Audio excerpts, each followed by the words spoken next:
उद्धव ठाकरे देखील पंतप्रधान बनू शकतात असं वक्तव्य संजय राऊतांनी केले। राहुल गांधी, खरगे किंवा उद्धव ठाकरे कुणीही पीएम बनू शकतात असं राऊत म्हणाले। तर पंतप्रधान पदाचे 3 उमेदवार देऊन राऊतांनी देश वाटायचं ठरवलंय का असा सवाल शेलारांनी राऊतांना केलाय।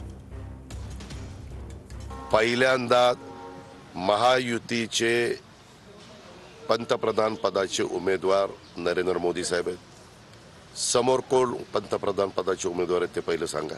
हमारे पास एक से ज्यादा चॉइस है प्राइम मिनिस्टर के लिए। बीजेपी के पास तो एक ही घिसा पिटा चेहरा है 10 साल से 15 साल से, और क्या है। लोगों को चॉइस तो होना चाहिए ना। ये भी बन सकते हैं, ये भी बन सकते हैं, ये भी बन सकते हैं, राहुल गांधी बन सकते हैं, प्रियंका जी बन सकते हैं, उद्धव ठाकरे बन सकते हैं, या खरगे साहब बन सकते हैं। इतने चेहरे हैं ना, उसमें से एक चेहरा आ जाएगा।